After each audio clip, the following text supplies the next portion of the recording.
જો તમે બહારનું ખાવાના શોખીન છો તો તમને થઈ શકે છે એક અસાધારણ બીમારી, જેના કેસ હાલ દેશના એક રાજ્યમાં ઝડપથી વધી રહ્યા છે.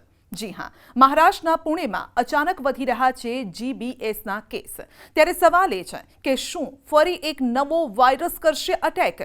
કેવી રીતે ખબર પડે કે તમે તેની ઝપેટમાં આવ્યા છો? આવો જાણીએ. પહેલા જાણીએ કે ગુલિયન-બેરે સિન્ડ્રોમ શું છે.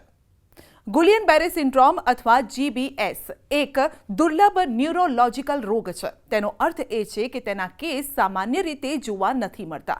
દુનિયામાં વર્ષે 1 લાખ કેસ નોંધાય છે. વિશ્વની વસ્તી મુજબ દર 78,000 વ્યક્તિએ એક વ્યક્તિ તેનો ભોગ બને છે. જો જીબીએસનું નિદાન અને સારવાર સમયસર ન કરવામાં આવે તો દર્દીને હૃદયની સમસ્યા પણ થઈ શકે છે, વેન્ટિલેટર પર જઈ શકે છે. ત્યારે જાણીએ કે ગુલિયન-બેરે સિન્ડ્રોમનું કારણ આખરે શું છે. શરીરની રોગ પ્રતિકારક શક્તિ તંદુરસ્ત ચેતા પર હુમલો કરે છે, જેના કારણે શરીર કમજોર થવા લાગે છે, હાથ પગમાં કળતર થવા લાગે છે. એક ઓટો ઇમ્યુન ડિઝીઝ છે કે જે શરીરની ઇમ્યુન સિસ્ટમ, શરીરના જે પેરિફરલ નર્વ્સ એટલે જે આપણે ચેતાતંતુ કહીએ છીએ અને સ્નાયુ મસલ્સ એની ઉપર એટેક કરે છે અને દર્દી અચાનક મસલ્સ પેઇન અને મસલ્સમાં ટિંગલિંગ નમનેસ એની કે આપણને એકદમ ખાલી ચડી જાય કે કીડીઓ ચટકા ભરે એ રીતની કમ્પ્લેન્ટ સ્ટાર્ટ થાય છે અને ધીરે ધીરે એ રેપિડલી પ્રોગ્રેસ થઈને મસલ વીકનેસ કરતી હોય છે અને એમાં પેરાલિસિસ સુધી પણ એનો પ્રોગ્રેસ થતો હોય છે.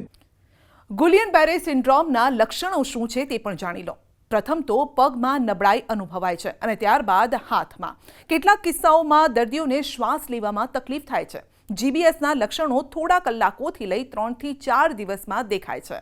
એ પગના ફૂટથી સ્ટાર્ટ થઈને રિવર્સ ઓર્ડરમાં જાય છે અને ધીરે ધીરે પ્રોગ્રેસ થઈને બંને પગને કમ્પ્લીટલી પેરાલાઇઝ કરે, પછી શરીરનો ઉપરનો ભાગ, બંને હાથ અને ઇવન ફેસના સ્નાયુ અને છેલ્લા એડવાન્સ કેસમાં ચેસ્ટના સ્નાયુ મસલ્સ પણ ઇન્વોલ્વ થાય છે અને પેશન્ટ વેન્ટિલેટરમાં સુધી પહોંચી શકતો હોય છે. જો કે ગુલિયન-બેરે સિન્ડ્રોમ કયા કારણે થાય છે તે ચોક્કસ ખબર નથી પડતી, પરંતુ વાયરલ અથવા તો બેક્ટેરિયલ ઇન્ફેક્શનના કારણે તે થતો હોવાનું તબીબો માને છે. આ બીમારી અચાનક તમારા પર હુમલો કરે છે. ડોક્ટર જીતેન્દ્ર પટેલના જણાવ્યા અનુસાર શરદી ખાંસીના ઇન્ફેક્શન બાદ કોઈ દર્દીના શરીરમાં તે જોવા મળે છે.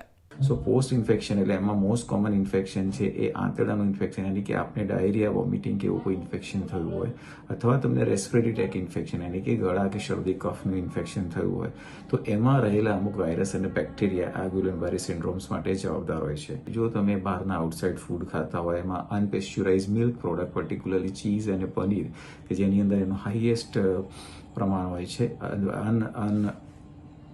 અને એ સિવાય બી તમે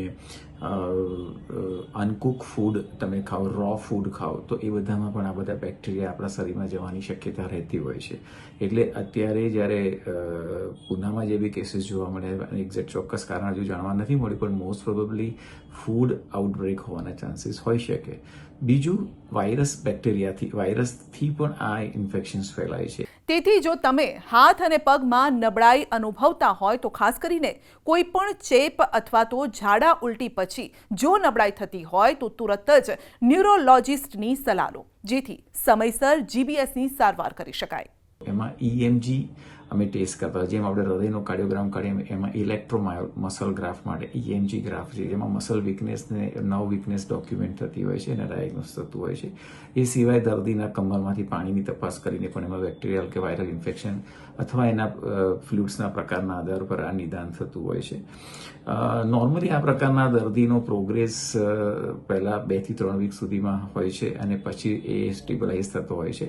મોટાભાગના દર્દીની મેક્સિમમ સિમ્ટમ 3જા વીક પર હોય છે અને પેશન્ટની જો એ રિસ્પોન્સ અથવા લાઇન ઓફ ટ્રીટમેન્ટ જલ્દી સ્ટાર્ટ ના થઈ તો પેશન્ટ વેન્ટિલેટર અથવા ક્રિટિકલ પણ થઈ શકે છે.